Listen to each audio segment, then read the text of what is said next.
حضرت واصل بن اسقر رضی اللہ تعالیٰ عنہ صحابی تھے، ان کے پاس ایک شخص گیا، اس نے جا کے نا تو ان کے گھر سے اونٹنی خریدی۔ امام بہقی نے لکھا ہے جب خرید کے لائے تو رستے میں ان کے بیٹے نے بیچی یا گھر کے کسی اور فرد نے جب خرید کے لائے تو جناب واصلہ بن اسقر رضی اللہ تعالیٰ عنہ کی ملاقات ہوئی تو آپ پوچھنے لگے بھائی یہ تو اونٹنی میری ہے، میرے گھر سے خرید کے لائے ہو؟ کہا ہاں۔ فرمانے لگے تم نے کیا کرنا ہے اونٹنی کا؟ بک گئی، ٹھیک ہو گیا، ہوش میں عقل میں خرید کے لایا، بات ختم ہو گئی۔ بلکہ ہم تو کہتے ہیں وہ لکھا ہوتا ہے دکانداروں نے خریدا ہوا مال واپس، واہ جی واہ، یہ کس کا فتویٰ ہے؟ یہ خریدا ہوا مال واپس کس کا فتویٰ ہے؟ یہ ساڈا اپنا کہتے ہیں ایڈا اوکھا تینوں مڑیا تو پھر لے کے آ گیا، ایڈیاں گلاں سنا کے ایڈا سیاح سیل مین سی، انہیں ترلے لینے ساتاری انہیں تعریف کی ہے، تو بڑا سونا لگے گا، پھر تیرے گلے میں ڈالا ہے بڑی مشکل سے، مڑا ہے تجھے اور تو پھر لے کے آ گیا، اور شام کو کہتا الحمدللہ میں نے بڑے پیسے کمائے، لا حول ولا قوت الا باللہ۔ سارا دن جھوٹ بولا، فریم کیا، اس پہ اللہ کا شکر ادا کرنا۔ بندہ لے کے آ رہا ہے ان کے گھر سے، کہاں سے خریدی؟ تو صحابی کہنے لگے آپ کے گھر سے۔ فرمایا میری اونٹنی ہے لیکن تمہیں اس کے عیب کا پتہ ہے؟ او بھائی یہ دھرتی پہ بسنے والے لوگ تھے، یہ میرے نبی پاک کے تیار کیے ہوئے تھے، تمہیں پتہ ہے اس اونٹنی کے عیب کا؟ کہ یار تو عجیب آدمی ہے، کوئی عیب بھی بتاتا ہے اپنے جانور کے۔ فرمانے لگے چل تو یہ بتا گوشت کھانے کے لیے خریدی ہے یا سفر کرنے کے لیے؟ کہا میں نے تو اس پہ بیٹھ کے حج کرنے جانا ہے۔ فرمانے لگے چل بھی میرے ساتھ واپس آپ پیسے لے لے، گوشت کھانے کے لیے اچھی ہے، دودھ دینے کے لیے اچھی ہے، پر یہ سفر کے لیے اچھی نہیں، تیرے کام نہیں آئے گا۔ اب وہ صحابی ساتھ ساتھ چل رہے ہیں اور کہنے لگے یار میں نے خرید لی تھی، پیسے دے دیے تھے، مرضی سے سودا کیا تھا، میں نے پوچھا بھی نہیں تھا سفر کی کیسی ہے، تو نے یہ کیوں کیا؟ تو حضرت واصلہ رونے لگے، فرمانے لگے کیا کروں، میں رسول اللہ کا غلام ہوں، کیا کروں، نبی پاک کا غلام۔ رونے لگے، فرمانے لگے میرے مصطفیٰ کریم علیہ السلام نے فرمایا فرشتے لعنت کریں گے اگر تو ایسی چیز بیچ ڈالے گا۔ کیا کروں، نوکر اس گھر کا ہوں، جس گھر کی نوکری مجھے دھوکے کی اجازت ہے، میں اس گھر کا نوکر ہوں، مجھے اجازت نہیں دیتی، مجھے اجازت۔ ہم کہتے ہیں جی میرا مالک کہتا ہے، تو اپنے مالک کی چھوڑ، تو کونین کے مالک کی مان، تو اپنے مالک کی چھوڑ، تو عرش کے مالک کی مان، تو چھوڑ دنیا دار مالک کی، اس مالک کی مان جس نے تجھے پیدا کیا ہے، تجھے رزق دیتا ہے۔ دنیا کے مالک کی بات کر رہا میرے نبی پاک صلی اللہ تعالی علیہ وسلم باہر نکلے، رات کو مدینے میں ٹھنڈی ہوائیں چلی ہے، رم جھم برکھا برسی ہے، مدینہ سارا ٹھنڈا کر گئی ہے، پہلے ہی بڑا ٹھنڈا ہے، پر خدا کے کرم سے مدینے میں اور ٹھنڈک ہوئی۔ حضور سویرے نکلے، بازار میں گئے، غلے کا ڈھیر پڑا ہے، نبی پاک کی نظر پڑی، حضور پہنچے تو غلے کا ڈھیر ہے، سارا خشک ہے۔ محبوب نے فرمایا رات کو بارش ہوئی ہے، تیرے غلے میں پڑی نہیں، تیری گندم خشک رہ گئی، رات اتنی بارش ہوئی، نبی پاک پردہ پوش ہے کہ نہیں؟ بولے سارے۔ میرے اعلیٰ حضرت فرماتے ہیں قیامت میں ہمارے عیب چھپیں گے تب جب مصطفیٰ اپنی چادر میں چھپائیں گے۔ وسعتیں دی ہے خدا نے دامن محبوب کو، عیب کھلتے جائیں گے اور وہ چھپاتے جائیں گے۔ حضور پردہ پوش ہے نا، لیکن دھوکے باز کی نبی پاک پردہ پوشی نہیں کرتے، جو دھوکہ دے۔ اگرچہ اس صحابی کے بارے میں محدثین نے یہ لکھا ہے کہ وہ دھوکہ نہیں دینا چاہ رہے تھے، ان کو ابھی اس مسئلے کا پتہ ہی نہیں تھا، جب پتہ چلا تو پھر دوبارہ انہوں نے یہ کام نہ کیا۔ اللہ کے حبیب صلی اللہ علیہ وسلم پہنچے، فرمایا تیرے گلے پہ تیری گندم پہ بارش ہی نہیں ہوئی۔ حضور نے اپنی آستین کو چڑھایا، بازو اوپر کیا، اور حضور نے گلے کے اندر ہاتھ ڈالا، اندر سے جا کے حضور گیلی گندم اٹھا کے باہر لائے، اور نبی پاک صلی اللہ علیہ وسلم نے فرمایا یہ کیا ہے؟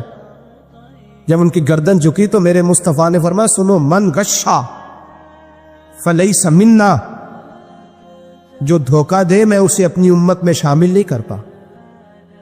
ہم میں سے نہیں ہے جو دھوکے دے، فریب کرے، مکر کرے، دجل کرے، فراڈ کرے، بے ایمانی کرے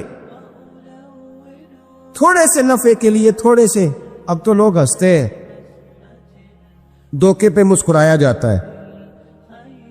گوالے سے پوچھا، دودھ بیچنے والے سے، اور یہ صرف دودھ بیچنے والے کی بات نہیں، سب کا ہی رنگ نرالا ہے، سب کا ہی انداز نرالا، سب ہی تعریفیں کر رہے ہیں اپنے مال کی، سارے دو وہ گزر گئے لوگ۔ امام اعظم ابو حنیفہ رحمۃ اللہ علیہ، ذرا بادل ہوتے تھے تو کپڑے کی دکان تھی، بند کر دیتے تھے دکان، فرماتے تھے گاہک کو صحیح نظر نہیں آئے گا تو کوئی ایسی چیز نہ خرید کے لے جائے جس کی اسے پوری خبر نہ ہو۔ وہ گزر گیا زمانہ، اب تو اللہ معاف کرے، حالات اس قدر بگڑ گئے۔ دودھ بیچنے والے سے کہا جاتا ہے صاحب پانی بڑا ہے دودھ میں، کہتا ہے آج کل بھینسیں پانی زیادہ پیتی ہیں، گرمی بڑی سخت ہے، مذاق اڑاتا ہے۔ ایک چوری، اوپر سے اس کا اظہار اعلانیہ۔ میں نے ایسے لوگ بھی اپنے کانوں سے سنے ہیں جو گوالے سے کہہ رہے ہیں، دودھ بیچنے والے سے، صاحب اور یار پانی ڈالنا ہوتا ہے تو صاف تو ڈال لیا کر، تو گندی ندی کا پانی ڈال کے لے آتا ہے۔ کہتا ٹھیک ہے جناب، آج کے بعد شرم نہیں آتی یہ باتیں کرتے؟ خدا کی دھرتی پر کھڑے ہو کے اللہ کے قانون کو چیلنج کرتے ہیں لوگ، اعلانیہ گناہ کرتے، اعلانیہ سرعام، کوئی پوچھنے والا نہیں۔ حیا ختم ہو گئی، دل سے یہ سوچ ختم ہو گیا کہ ہم کیا گفتگو کر رہے۔ بڑے بڑے رنگ ہیں، بڑے بڑے انداز ہیں لوگوں کے۔ حضرت ابو ہریرہ رضی اللہ تعالیٰ عنہ کھڑے تھے تو ایک آدمی دودھ میں پانی ملا رہا تھا، حضرت ابو ہریرہ کی چیخیں نکل گئی، رو پڑے۔ لوگ کٹھے ہوئے کہنے لگے حضور آپ تو کیا ہوا؟ وہ پانی ملانے والا بھی آ گیا، حضور آپ کیوں رو رہے ہیں؟ فرمایا قیامت کے دن تجھے جو سزا ملے گی وہ سزا یاد کر کے میری آنکھوں میں آنسو آ گئے، تجھے جو سزا ملے گی میری آنکھوں میں آنسو آ گئے۔ حضور کیا سزا ملے گی؟ تو حضرت ابو ہریرہ رضی اللہ تعالیٰ عنہ فرماتے ہیں یہ دودھ رب تیرے سامنے رکھے گا اور تجھ سے اللہ فرمائے گا چل اس سے پانی علیحدہ کر، اللہ تجھے سزا دے گا۔ میں ایک شخص کی مثال دے رہا ہوں، لیکن اس سے مراد صرف گوالہ نہیں، یہ بات بڑی دور تک جاتی ہے، بڑی دور تک جاتی ہے، بڑی دور تک۔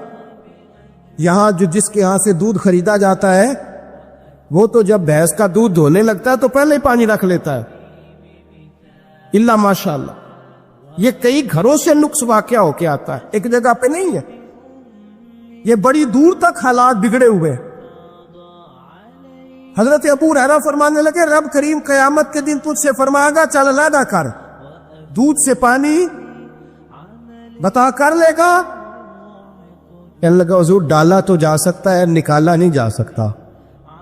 فرمانے لگے پھر تیرا دوزخ سے نکلنا بھی مشکل ہے، تو دے بچوں کو کما کے کھلا، موج کر۔ اب تو یہاں تک تماشا لگ گیا ہے، میں ایک رپورٹ پڑھ رہا تھا کراچی میں ایسی بھی دکانیں پکڑی گورنمنٹ نے کہ جہاں دودھ کے اندر کیمیکل ملایا جاتا ہے گاڑھا کرنے کے لیے، اور اس کیمیکل نقصان یہ ہے اس کیمیکل کا کہ وہ کینسر کا باعث بن جاتا۔ 2 کلو دودھ کی خاطر قتل کر دیا ایک انسان کو، 400-500 کی خاطر مار دیا بیماری لگا کے، بچے یتیم کر دیے، عورتیں بیوہ کر دی، گھر اجاڑ دیے تھوڑے سے دھوکے کے لیے، اتنی سی دنیا داری اکٹھی کرنے کے لیے۔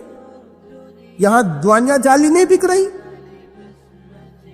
یہاں لوگ ملاوٹ والی، اتنے لوگ کھڑے ہیں ڈاکٹر کے دروازے پر اور تعریفیں کر رہے ہیں ڈاکٹر صاحب اس کمپنی کی کیوں لکھ کے دیتے ہیں، ڈاکٹر صاحب اس کمپنی کی دوائی، انہیں خبر نہیں کہ کیا حال ہے۔ موت بیچتے ہو پھر سمجھتے ہو جنت میں جاؤ گے۔ ام حسبتم ان تدخلوا الجنہ، اتنا آسان سمجھ لیا لوگوں نے۔ میرے رسول پاک صلی اللہ علیہ وسلم نے فرمایا جس کا دوست، جس کا بھائی، جس کا پڑوسی اس کے بوائق سے محفوظ نہ ہو وہ آدمی جنت میں نہیں جائے گا۔ صحابہ نے کہا حضور یہ بوائق کیا ہے؟ فرمایا ظلم اور دھوکہ، جس نے پڑوسی کو بھی دھوکہ دینے سے وہ باز نہیں رہا، لوگ شکوہ کرتے ہیں، کہتے ہیں لوگ دنیا ساری دھوکے باز ہو گئی ہے، لوگ سارے، کسی نے ملا رومی سے کہا تھا حضور سارے لوگ ہی دھوکے باز ہیں، فرمایا تو اپنا تجربہ کرنا، تجھے اس لیے سارے دھوکے باز ملتے ہیں کہ تیرے اپنے اندر بڑا دھوکا ہے، اپنے اندر خلوص پیدا کر، اللہ تجھے بڑے خلوص والے لوگ عطا فرمائے گا۔ تو خود اس سے یاری لگاتا ہے، دھوکے کے رنگ میں لگاتا ہے، تیری ہر دوستی اس لیے کہ تو نفع کتنا لے سکتا ہے۔ میرے مصطفیٰ کریم سید عالم صلی اللہ علیہ وسلم نے اپنی امت کو منع فرمایا، فرمایا خبردار تمہارا رنگ ایک ہونا چاہیے، تمہارا روپ، میری باتوں کی سمجھ آ رہی ہے آپ کو؟ دھوکہ دینا، فریب کرنا، فراڈ کرنا۔ حضرت عیسیٰ علیہ الصلوۃ والسلام کے پاس ایک شخص آیا، کہنے لگا میں نے آپ کے ساتھ رہنا ہے ہمیشہ، امام راضی نے لکھا ہے میں نے ہمیشہ آپ فرمانے لگے میں ضرور ساتھ رکھوں گا پر دنیا داری کا مطالبہ نہ کرنا۔ جی تو اس پیر دے بندے کی مرید ہون جدے مرید ہویا دکان ہی نہ چمکے، کیا مطلب ہوا بیعت ہونے سے؟ اتنی دیر کے مرید ہوئے ہیں تو کوئی فائدہ نہیں ہوا، نہ کاروبار چمکا نہ دکان بنی۔ الٹا پیر صاحب کہتے ہیں سود بند کر دو، دھوکے بند کر دو، فریب بند، جتوں ہوندا پیا اتوں بھی نہیں ہون دے دے، کیا فائدہ ہے نا جی؟ تو کوئی مکر فریب ہی نہیں، دجل ہی نہیں، سادہ سادہ کام کیسے ہوگا؟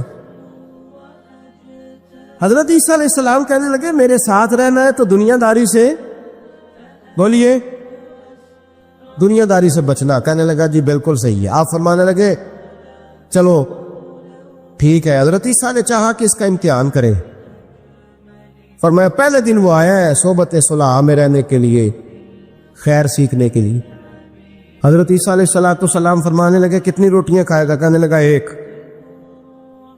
آپ نے 3 روٹیاں منگوائی، ایک خود کھائی، ایک اس کو کھلائی، تیسری وہیں رکھی، اور جناب عیسیٰ دریا پہ وضو کرنے تشریف لے گئے۔ واپس آئے تو روٹی کوئی نہیں تھی وہاں۔ فرمایا روٹی کس نے کھائی ہے؟ کہنے لگا کوئی پتہ نہیں۔ جناب عیسیٰ علیہ السلام نے نا اس کو معجزہ دکھایا۔ ایک ہرن جا رہی تھی، اس کے ساتھ 2-3 چھوٹے چھوٹے بچے تھے۔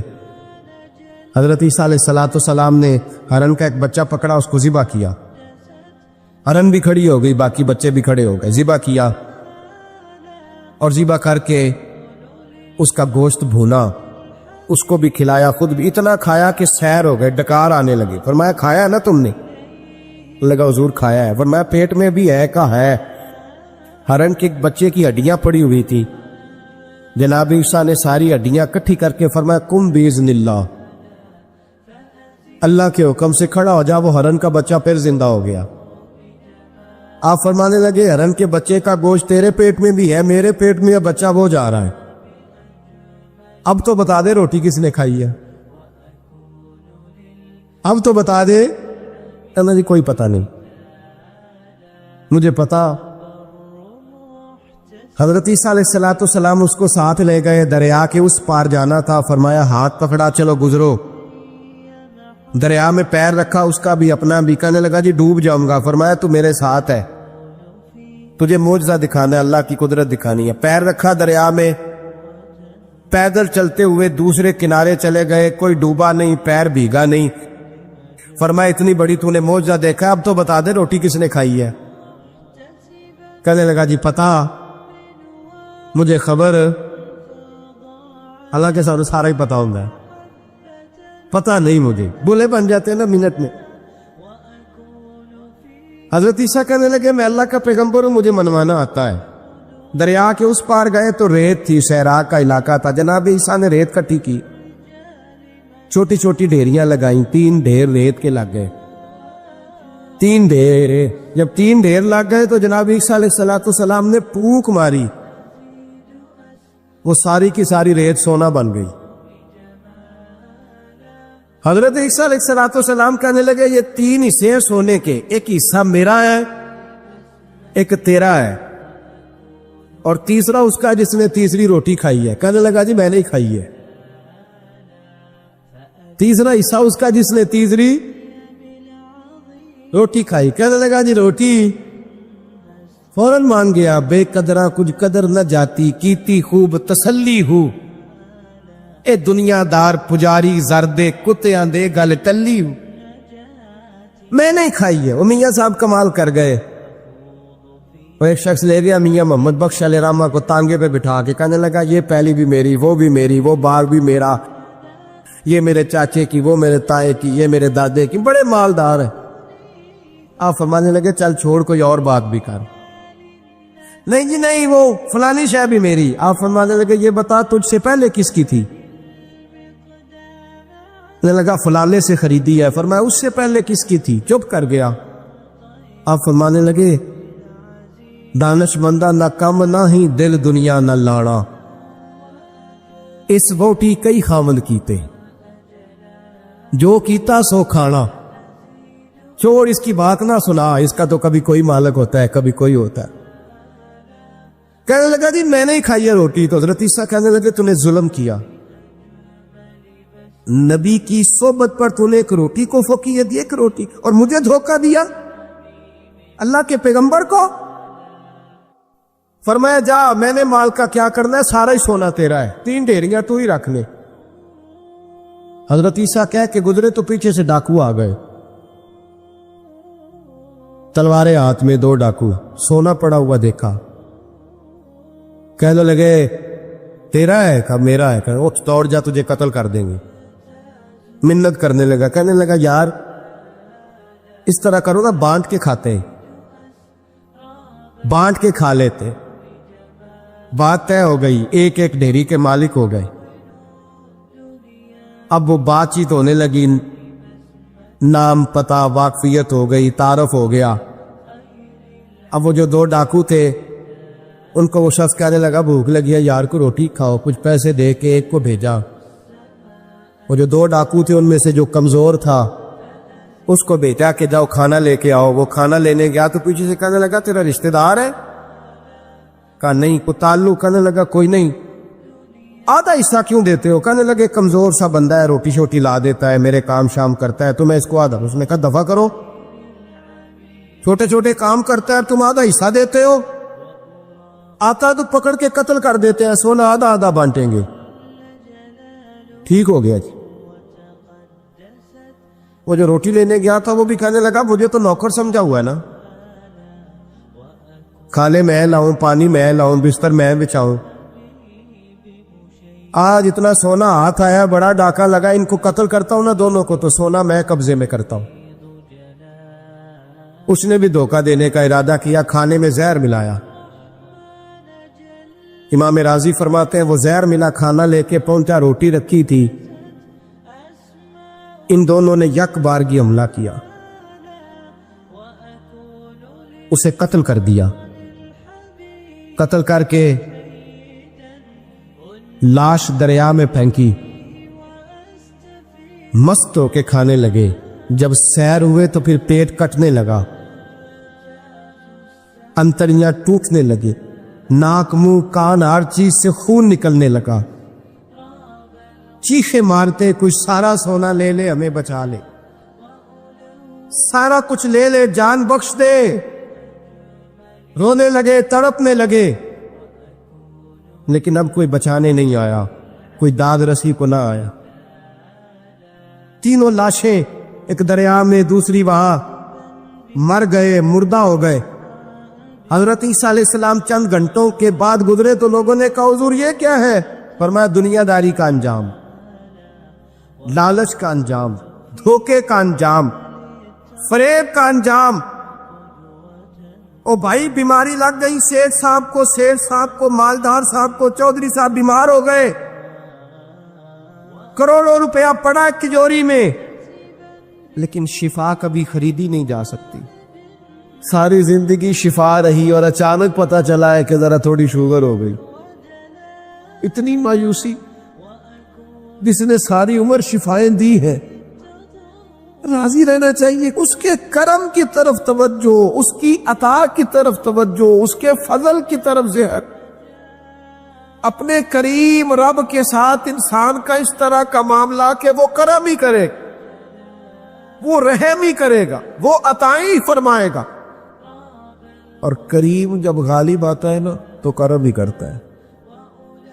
بھائیوں یاد رکھیے گا اور سمجھیے گا، اپنی توجہ ہر وقت اپنے مالک کے کرم کی طرف رکھیں، ہر وقت اللہ کی عطا کی طرف۔ یہ جو مایوس لوگ پھرتے ہیں نا اور مایوس باتیں کرتے ہیں، اور یہ جو کہتے ہیں کہ میں بڑا تھک گیا ہوں اور میں بڑا تنگ آ گیا ہوں اور اب مجھے لگتا ہے کہ یہ چیزیں میرے کنٹرول میں نہیں آئیں گی، اور حضرت میں نے بڑی کوشش کی، جو قدم آگے لے جاتا ہوں وہی میرا پیچھے ہوتا ہے، اور بعض کہتے ہیں جی میرے ساتھ ہی ایسا کیوں ہوتا ہے، آخر میں ہی ساری زندگی اس طرح کیوں ہوں، فلاں جگہ بھی ناکام ہوا، فلاں جگہ بھی۔ او میرے بھائی، جس طرح کا انسان گمان کرتا ہے رب بھی اسی طرح کا معاملہ فرماتا ہے۔ تیری طبیعت ہی نہیں بن پا رہی کہ تو رحمت کی طرف متوجہ ہو، تیرا خیال ہی نہیں بن پا رہا کہ اس کے کرم اور عطا کی طرف تیرا دھیان جائے، تو نے اپنے اوپر مایوسیاں پوری طرح طاری کر لی ہے۔ بندہ مومن کبھی اپنے رب سے مایوس ہو سکتا؟ اس کی توجہ ہر وقت اس کے کرم کی طرف رہتی، اس کی توجہ ہر وقت اس کی عطا کی طرف رہتی۔ دیکھیں نا، بعض لوگوں پر یکدم کرم آیا، چھایا، صحابی رسول ہیں، ولیوں سے، غوثوں سے، قطبوں سے، ابدالوں سے، تمام تابعین سے، محدثین سے، مفسرین سے افضل ہیں، لیکن صحابی کتنی دیر کے ہیں؟ شاید 2 گھنٹے کے صحابی، 2 گھنٹے کے، ادھر آئے ہیں، ادھر کلمہ پڑھا ہے، ساتھ ہی جہاد کیا ہے، ساتھ ہی شہادت ملی ہے۔ صحابی 2 گھنٹوں کے، صحابی 2 گھنٹوں کے، لیکن تمام مفسرین، محدثین، اولیاء، صوفیاء کے امام ہے۔ کیوں؟ اس لیے کہ کرم کرنے والا کرم کرتا ہے، اس نے جاتے جاتے ایسا کرم کیا ہے کہ 2 گھنٹے کے اندر اٹھا کے امت کا امام بنا دیا ہے۔ یہ تو رحمت کی برکھا ہے، یہ کسی وقت بھی برس جائے گی، یہ تو کرم ہے۔ دیکھیں نا، ان لفظوں کا ذرا حسن دیکھیں، نبی کریم علیہ السلام فرماتے ہیں بندہ ساری زندگی جہنمیوں والے کام کرتا ہے، دوزخیوں والے کام کرتا ہے، سزا والے کام کرتا ہے، لیکن جاتے جاتے نا کوئی ایسا جملہ بول دیتا ہے آخر میں کہ اس کی ایک بات کی وجہ سے نا اللہ اس کے لیے جنت کا فیصلہ فرما دیتا ہے۔ ایک بہت بڑا ظالم گزرا ہے تاریخ اسلام میں، بڑا ظالم تھا، اس کا ظلم بہت زیادہ تھا، لیکن حضرت انس بن مالک فرمایا کرتے تھے یہ اس کی ایک بات بڑی مجھے عجیب لگتی ہے، اس نے آخر میں ایک جملہ کہا تھا، ظالم بڑا تھا، اس نے آخر میں ایک جملہ کہا تھا، اس نے کہا تھا مالک میں نے ظلم کیے پر میں شرمندہ بڑا ہوں، اور یہ لوگ مجھ سے کہتے ہیں کہ میرے گناہ تیری رحمت سے زیادہ ہیں، مجھے بتا میرے گناہ تیرے کرم سے زیادہ تو نہیں؟ حضرت انس بن مالک فرماتے اس کی بات سن کر میرے دل کو چوٹ لگی، مجھے یوں لگا اس نے منا لینا ہے رب کے کرم کو۔ او میرے بھائی، اللہ کی عطا سے زیادہ تو نہیں، اس کے فضل سے زیادہ تو نہیں۔ رسول اللہ صلی اللہ تعالی علیہ وسلم فرماتے ہیں کہ رب فرماتے اگر میرے بندہ اتنے گناہ کرے کہ اس کے گناہ آسمان تک پہنچ جائیں، یا اتنے گناہ کرے کہ زمین کی تہ تک پہنچ جائے، اور پھر وہ آ کے اپنے کریم رب کے حضور معافی مانگے سچے دل سے، تو اللہ پھر بھی اسے معاف فرما دے گا۔ شرط اتنی ہے کہ تو آتا ہی نہیں، تو معافی مانگتا ہی نہیں، تو پھر بھی لوگوں کو مناتا ہے، اسے مناتا ہی نہیں جسے منانا چاہیے۔ مصیبت میں بھی اب یاد خدا ہم کو نہیں آتی، دعا منہ سے نہ نکلی، جیبوں سے عرضیاں ہی نکلی، مختلف محکموں میں درخواستیں دیتے ہو، مالک کے حضور دعا ہی نہیں کرتے۔ جس کریم کی بارگاہ میں جانا چاہیے، جہاں سے کرم ہونا ہے، جہاں سے عطائیں ہونی ہے، اس طرف متوجہ نہیں ہوتے، اپنے قریب کو منانے کی صحیح نہیں کرتے۔ میرے بھائیوں، اللہ کی رحمت پر ہر وقت کامل توجہ، اللہ کے کرم پر ہر وقت توجہ۔ وہ بخش دے گا، وہ مہربانی کرے گا، وہ عطائیں کرے گا، وہ اپنے بندوں سے درگزر فرمائے گا۔ یہ شوق ہر وقت طبیعت میں قائم رہنا چاہیے، کبھی بھی اس کی رحمت سے نا امید۔ نوجوانوں سے بالخصوص کہوں گا، کیا ہو گیا اچھی نوکری نہیں ملتی، کوئی عرض نہیں، اگر وقتی طور پر پیسے کم ہیں تو کیا عرض ہے، کوئی مسئلہ نہیں۔ یہ کو بہت زیادہ جس کے پاس پیسے آ جاتے ہیں وہ تو کہنا شروع ہو جاتا ہے پیسوں میں سکون ہی نہیں۔ پوچھ لیں آپ، اگر تھوڑی دیر کے لیے کسی بیماری نے آن بھی لیا ہے تو بھائی بات بڑے کمال کی ہے، محبوب کی طرف سے شفائیں رہی ہیں۔ اگر ایک کڑوا گھونٹ آ گیا تو پھر کیا ہوا؟ ایک اگر وہاں سے کڑوا، وہ بڑی معروف بات ہے نا، سلطان محمود غزنوی کنو کھا رہے تھے تو انہوں نے پہلا ٹکڑا کنو کا، اس کا پہلا حصہ جو اسے کھولا، اس کی جو کاشیں ہوتی ہیں اس میں سے پہلا ٹکڑا ایاز کو دیا تو ایاز گٹ گٹ کر کے کھا گیا، دوسرا بھی دیا تو کھا گیا، تیسرا بھی دیا، چوتھا مامون نے اپنے منہ میں ڈالا تو تھوک دیا، کہنے لگا خو اتنا کڑوا، کسیلا، بد ذائقہ۔ اس نے اگل ڈالا اس کو تو بعد میں کہنے لگا یار تو سارے کڑوے کھا گیا ہے۔ تو یاز کہنے لگا بادشاہ تیرے ہاتھوں ساری زندگی میٹھے ملے، اب یہ 2-3 کڑوے مل جاتے اور میں اس طرح سے ان کو اگل ڈالتا تو یہ کوئی آئینے وفاداری۔ امام غزالی کہتے ہیں نبی پاک کی بارگاہ میں ایک سادہ بندہ آ گیا، ہم سادے بندے کہتے ہیں، عرب کے لوگ بدو کہتے تھے، ایک بدو آ گیا، اس نے آتے ہی السلام علیکم کے بعد فوراً حضور سے پوچھا یا رسول اللہ یہ بتائیں قیامت والے دن حساب کس نے لینا ہے؟ سبحان اللہ، قربان جائیں، انداز دیکھیے نا اپنی روایتی سادگی میں، قیامت میں حساب کس نے لینا ہے؟ تو نبی کریم نے فرمایا حساب اللہ نے لینا ہے، سادی سی بات۔ تو اس بندے نے نا اپنی چادر کو سمیٹا، کندھے پہ رکھی اور چلنے لگ گیا۔ تو حضور فرمانے لگے کوئی بھئی تو نے سوال پوچھا ہے، کوئی تبصرہ بھی تو کرنا۔ ایک بندہ سوال کا جواب لیتا ہے نکل جاتا ہے، کہنے لگا یا رسول اللہ آپ نے بتا تو دیا ہے کہ حساب اللہ نے لینا ہے۔ تو حضور فرمانے لگے پھر؟ تو کہنے لگا یا رسول اللہ کریم جب غالب آتا ہے تو کرم ہی کر دیا کرتا۔ اس کا ترجمہ اپنی زبان میں کروں، اپنی بولی میں کروں۔ وہ حضور کی بارگاہ میں عرض کرنے لگا یا رسول اللہ جے اللہ نے حساب لینا پھر خیر ہے۔ کہنے لگا یا رسول اللہ کریم جب غالب آتا ہے تو کرم ہی کرتا ہے، قربان جاؤں حضور کی اس مقدس زبان پر، وہ دہن جس کی ہر بات وحی خدا۔ کریم بولے اور بول کے فرمانے لگے بندہ سادہ تھا، بات کتنی بڑی کر گیا ہے، خدا کی رحمت کی طرف متوجہ کر گیا لوگوں کو، کیا بڑی بات بیان کر گیا۔ کریم جب غالب آتا ہے تو ہم نے یہ دیکھا ہے کہ کلاس رومز کے اندر جو اساتذہ کچھ مزاج کے سخت ہوتے تھے، ان کے طلباء سے اگر کوئی کوتاہی کسی وقت سرزد ہو جاتی تو ان بچوں کا وجود گرمیوں میں بھی اس طرح کانپتا جیسے سردیوں کے ٹھٹھرتے موسم میں کانپتا ہے کہ مجھے اب سزا ملے گی۔ ان کو تو پتہ چل گیا ہے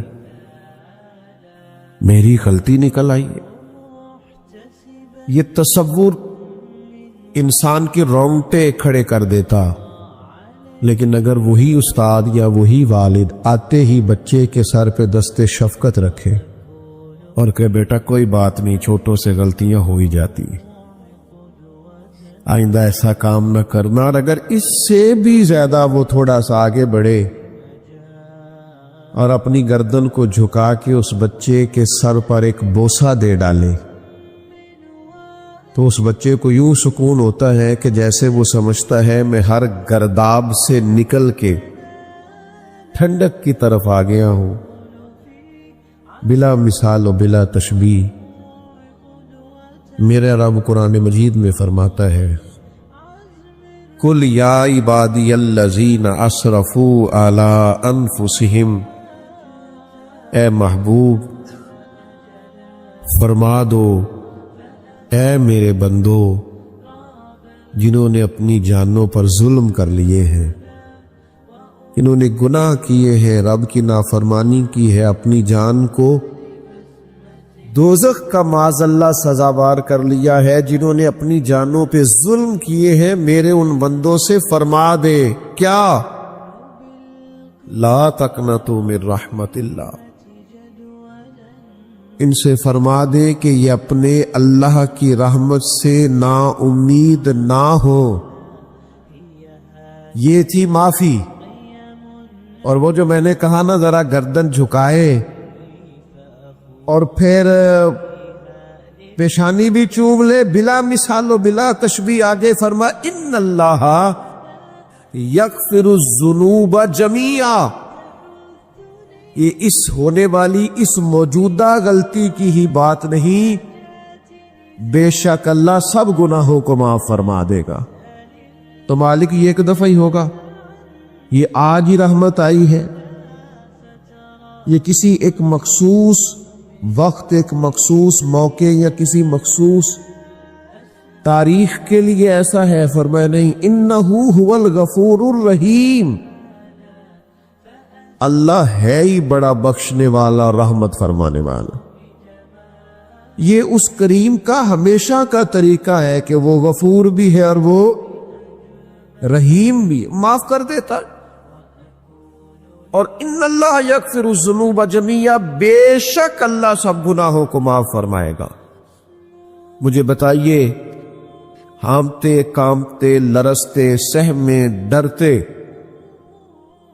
کب کپی وجود پہ طاری ہوئی بندے میدان محشر میں جمع ہو، انہوں نے خبر ہو کہ ڈائری تو کھل گئی، آڈیو ویڈیو تو چل گئی، پتہ تو سارا آ گیا، فرشتے دفتر اعمال لے کر پہنچ گئے، چھوٹی سی چھوٹی ذرے کے برابر بھی کوتاہی تو یہاں تک آ گئی، بندہ ڈرے کانپے، اور اچانک آواز کرم آئے ان اللہ یغفر الذنوب جمیعا، بے شک اللہ سارے گناہوں کو معاف فرمانے والا ہے۔ تو کیفیت کیا ہے، انداز کیا ہے؟ اس وقت انسان کے دل کو جو تسلی ہوتی ہے وہ تسلی کیا؟ ان اللہ یغفر الذنوب جمیعا، بے شک اللہ سب گناہوں کو بخش دیتا ہے۔ دوستو، شدید بے سکون، بے چین، مضطرب، الجھے خیالات، سخت بیمار، سخت کمزور، مالی مشکلات کا شکار لوگ، جسمانی بیماریوں سے لڑنے والے لوگ، اور رشتہ داروں اور احباب اور ان کی بے وفائیوں کا شکوہ کرنے والے لوگ، اگر ان ساری تکلیفوں سے نکلنا چاہیں تو حل ایک ہی ہے، ادھر ادھر نہ دیکھیں، اپنے رب کی رحمت کی طرف دیکھیں۔ اس لیے اللہ تعالیٰ سمجھ عطا کرے اور اللہ تعالیٰ اس حاضری کو قبول فرمائے۔ ایک صحابی تھے، حضرت فرقد ان کا نام تھا رضی اللہ تعالی، اور یہ وہ صحابی ہیں جنہوں نے حضرت عمر کے زمانے میں موصل کا علاقہ فتح کیا تھا، بڑے دلیر تھے، ان کی 4 بیویاں تھیں۔ وہ کہتے ہیں جب بھی یہ گھر میں آتے تو خوشبو اتنی اعلیٰ لگا کے آتے کہ ہم حیران ہو جاتی۔ نبی کریم علیہ الصلوۃ والسلام کے صحابی، ان کی ازواج کہتی ہیں کہ اب عورتیں زیادہ تیاری کیا کرتی تھیں، لیکن وہ جب گھر آتے نا تو اتنی خوشبو لگاتے، کہتی ہم چاروں مل کے کوشش کرنے لگی، ڈھونڈنے لگی کہ وہ خوشبو کا پتہ کریں جو یہ لگاتا ہے۔ ہم نے بازار سارے تلاش کر لی، عرب کے اندر آج بھی خوشبو کا بڑا شوق ہے اور بڑی مہنگی خوشبو ملتی ہے، کبھی آپ بازار جائے، کہتی ہیں ساری خوشبوئیں لگا لی، تھک گئی،